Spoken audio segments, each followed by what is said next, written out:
جج نے جی شک کا فائدہ دیتے ہوئے جج نے اس کو بری کر دیا. یہ تو پتہ نہیں شک جو جج کو آتا ہے پتہ نہیں کہاں سے آتا ہے, یہ ہمیں نہیں آج تک سمجھ آئی. یہ اس جج کو شک کا فائدہ پتہ نہیں کہاں سے ملتا ہے.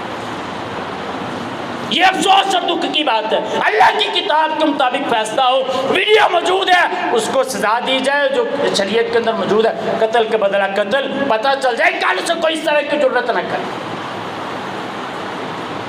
اللہ کے نبی کیسے حکمران ہے؟ آپ نے نظام عدل قائم کیا تو کیسا قائم کیا؟ مشہور واقعہ کئی مرتبہ آپ نے سنا ہے کہ اللہ کے نبی کے پاس سفارش آئی تھی کہ اس عورت نے چوری کی ہے, آپ کے پاس سفارش چاہیے. زید بن حارثہ سے سفارش لے کر آئے تھے, فرمایا اگر محمد کی بیٹی بھی چوری کرتی تو میں اس کے بھی ہاتھ کاٹ دیتا. دوسرا واقعہ بھی مشہور ہے, آپ نے سنا ہوگا, رسول اللہ صلی اللہ علیہ وسلم کو پتہ چلا کہ ایک بچی ہے, اس کا سر کچل دیا گیا ہے. اللہ کے نبی دوڑتے ہوئے آئے, آ کے اس سے پوچھا بیٹی تجھے کیا ہوئے, تجھے کس نے مارا ہے؟ وہ بول نہیں سکتی تھی, اس کا سر دو پتھروں کے درمیان رکھ کے کچلا گیا تھا. اللہ کے نبی نے اس کے سامنے نام لینا شروع کر دیا کہ فلاں نے تجھے کچھ کہا, فلاں نے کہا, فلاں نے کہا. ایک یہودی کا نام لیا کہ بچی نے سر ہلایا. اللہ کے نبی نے فرمایا جاؤ اس یہودی کو پکڑ کے لے کر. اس یہودی کو پکڑ کے لایا گیا. کائنات کے امام کی عدالت لگی, آپ نے پوچھا بتا تو نے اس بچی کا سر دو پتھروں کے درمیان رکھ کے کچلا؟ جی میں نے کچلا اس کا سر دو پتھروں کے درمیان رکھ کے. کائنات کے امام نے حکم جاری کیا تو اللہ کی کتاب کے مطابق فرمایا اس کا سر بھی دو پتھروں کے درمیان رکھ کے کچل دیا جائے. یہ حکمرانی ہے اللہ کے نبی کی, یہ نظام عدل ہے اللہ کے نبی کا. کچھ لوگ اسلام قبول کر کے مدینے آ گئے, مدینے آئے, مدینے کی آب و ہوا راس نہ آئی.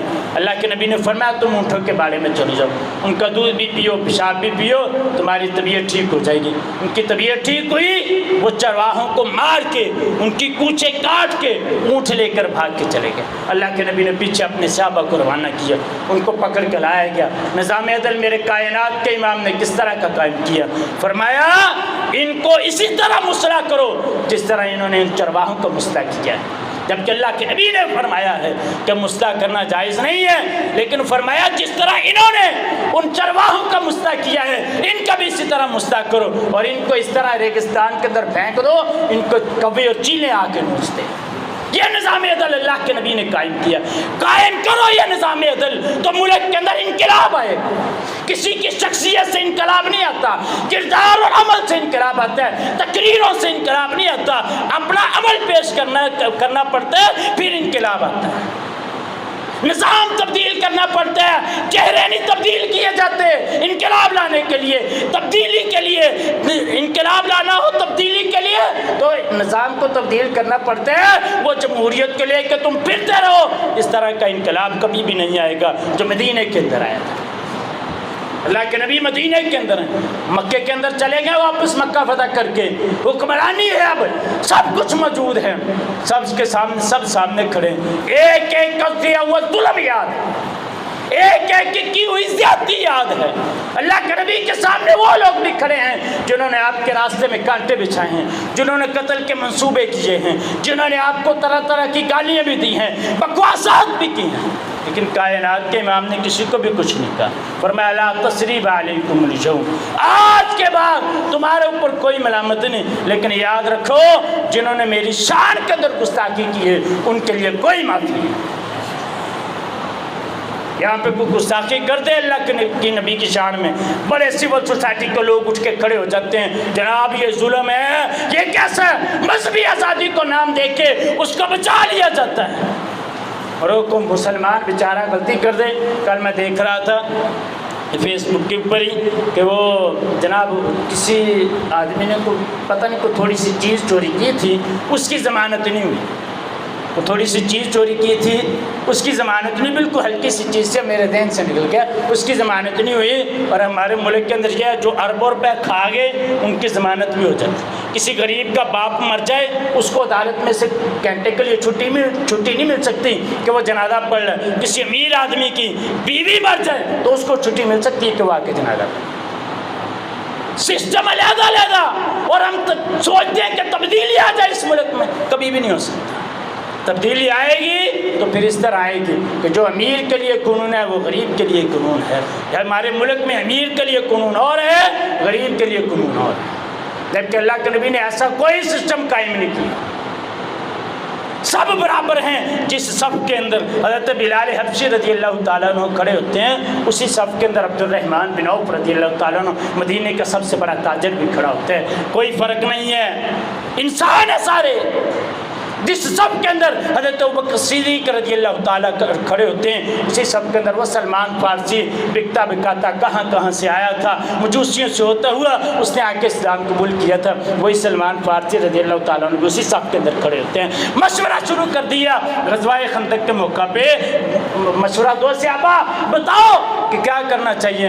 جو خندق کھودی گئی تھی وہ کس کے مشورے پہ؟ حضرت سلمان فارسی رضی اللہ تعالیٰ عنہ کے مشورے پہ۔ یہ نہیں سوچا تھا سلمان فارسی تو کون ہے، فارس سے آیا تو بکتا بکاتا غلام تھا، تو اسلام آیا تجھے اسلام نے عزت دی؟ نہیں، سارے کے سارے برابر ہیں۔ اگر مشورہ سلمان فارسی کا ٹھیک ہے تو اللہ کے نبی نے سلمان فارسی کی مانی ہے، ابوبکر صدیق رضی اللہ تعالیٰ عنہ کی بات نہیں مانی۔ ہمارے یہاں کون ہے؟ وزیر اعلیٰ پنجاب ہے، اپنے من پسند لوگوں کو عہدے، کوئی میرٹ نہیں کہ یہ فلاں آدمی ہے، جماعت کے ساتھ تعلق ہے، پارٹی کے ساتھ تعلق ہے، اس کو اٹھائے یہ عہدہ دے دیا، اس کو اٹھائے یہ عہدہ دے دیا، اس کو اٹھائے یہ عہدہ، کوئی میرٹ نہیں ہمارے یہاں۔ اور ہم سوچتے ہیں کہ شاید یہ تبدیلی آ جائے گی اس ملک کے اندر، نہیں۔ اللہ کے نبی نے کس کس طرح کے کام کیے؟ اللہ کے نبی نے فرمایا جو عمال جاتے ہیں ان کا بھی محاسبہ کرتے تھے۔ ایک صحابی کو آپ نے بھیجا جاؤ زکوٰۃ اکٹھی کر کے لے کے آؤ، وہ واپس آیا، آگے زکوٰۃ کو اس نے مال دیا۔ اللہ کے نبی یہ زکوٰۃ کا مال ہے۔ فرمایا اچھا یہ مال کون سا ہے؟ فرمایا یہ مال وہ ہے جو مجھے وہاں سے تحفے تحت ملے۔ فرمایا اٹھاؤ اس مال کو، اس کو اس کے اندر زکوٰۃ کے مال کے اندر شامل کرو۔ کیوں اللہ کے نبی؟ فرمایا اگر تو اپنے ماں باپ کے گھر بیٹھا رہتا تو تجھے یہ تحفے تحت ملنے تھے؟ کیا تو زکوٰۃ اکٹھی کرنے کے لیے گیا تھا؟ کام تو بیت المال کا کرنے کے لیے گیا تھا، یہ سارا مال بیت المال کے اندر شامل، تیرے تحفے تحت نہیں چلیں گے۔ فرمایا اگر تو گھر بیٹھا رہتا تو تجھے تحفے تحت ملتے، یہ تجھے تحفے تحت ملے بھی اس وجہ سے ہیں کہ تو بیت المال کے کام کیا تھا۔ اللہ کے نبی نے ہمیشہ حکمرانی کی، تو کیسے حکمران بن کے آپ نے وقت گزارا؟ حدیث رسول اللہ صلی اللہ علیہ وسلم کی، فرمایا کان رسول اللہ صلی اللہ علیہ وسلم یعود المریض ویشج الجنازۃ ویجیب دعوت المملوک۔ فرمایا اللہ کے نبی مریضوں کی عیادت کرتے تھے، جنازے میں جاتے تھے۔ ہمارے ہاں جو مریض اور جن کے جنازے کے اندر ایم پی ایم میں آتے ہیں نا، صرف الیکشن کے دنوں، جب الیکشن ہونا جب ہو جائے پوچھتے بھی نہیں ہیں کہ کون مر گیا کون نہیں مر گیا، پہلے تو جناب جھک جھک کے سب کو سلام کرتے رہتے ہیں، لیکن اللہ کے نبی کی عادت نہیں۔ اللہ کے نبی فرمایا کہ آپ مریض کی عادت بھی کرتے تھے، جنازے میں بھی جاتے تھے، وہ یجیب دعوت المملوک، اور غریب آدمی کی آپ دعوت کو بھی قبول کرتے تھے، عام لوگوں کی دعوت کو بھی قبول کرتے تھے۔ ایک اور حدیث رسول اللہ صلی اللہ علیہ وسلم کی، صحابی بیان کرتے ہیں کہ اللہ کے نبی نے فرمایا ما من امام یکلق بابہ دون ذوی الحاجہ، کہ کوئی بھی امام یا حکمران ضرورت مندوں کے لیے اپنے دروازے کو بند کر لے، فرمایا الا اغلق اللہ ابواب السماء دون خلته وحاجته ومسکنته، اللہ رب العزت اس کے لیے اپنے آسمانوں کے دروازے بند کر لیتے۔ فرماتے ہیں کہ جب حضرت امیر معاویہ رضی اللہ تعالیٰ عنہ نے یہ حدیث سنی، اس کے بعد کیا فرمایا؟ اللہ حضرت امیر معاویہ نے ایک دربان باقاعدہ طور پہ مقرر کر دیا کہ کوئی بھی ایسا شخص جو میرے پاس آئے اور اس کے لیے یہ نہ ہو کہ وہ اپنی حاجت میرے تک پہنچا نہ سکے، وہ آئے اور آ کے اپنی حاجت بتائے، میں نہ بھی ہوں تو اس کو حاجت بتا کے چلا جائے، اس کی حاجت اس کی ضرورت کو پورا کیا جائے۔